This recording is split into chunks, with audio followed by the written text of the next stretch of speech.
Here in Chippawa, we have an embarrassment of riches in parking spaces.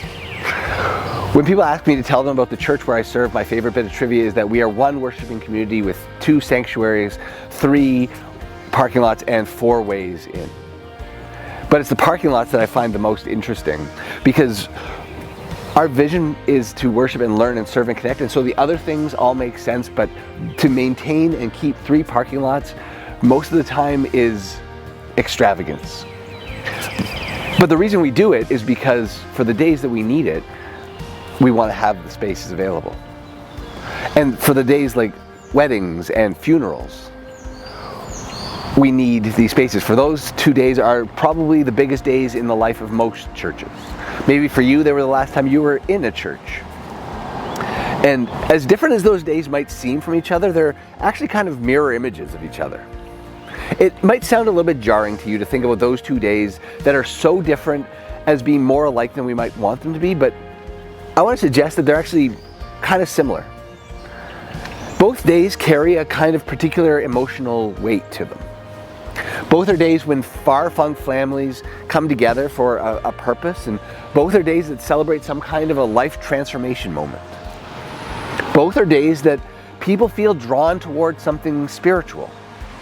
And both are days that definitely involve food.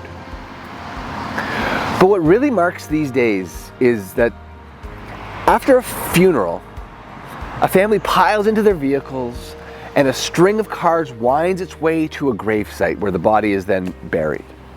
And after a wedding, a family lines up one by one to offer their congratulations to the new couple. Both the funeral procession and the receiving line kind of resemble this strange practice that we might call, for lack of a better word, a parade. The term parade comes from an old French word that means a showing, and because a parade is really a showcase. It's a showcase of support. Whether it's for a person or a group or a political movement, it's a way for people to feel close to the big things that are happening in the world around them. To showcase the community of support that a new couple has, or to showcase the life well lived, and to showcase what God has done through the resurrection of Jesus. Parades tend to go hand in hand with moments of celebration. Think of the Raptors winning the NBA championship. Think of the Super Bowl parade held every year. Think about the World Series parades that are held. Think about the celebrations at Christmas time when Santa Claus comes to town. All of these involve a parade because capital C celebrations tend to showcase something.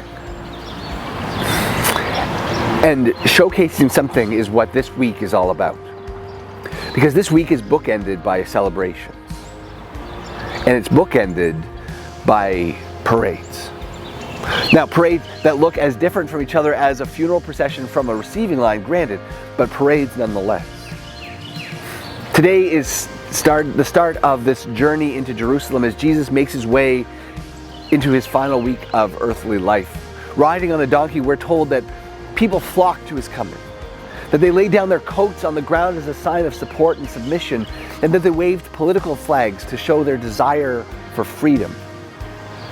In both cases, people were showcasing what they wanted to see happen.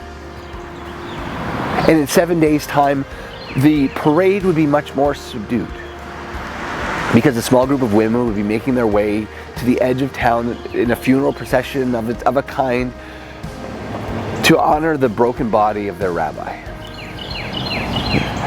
But to their surprise, the garden was there ready for them with its own reason to celebrate.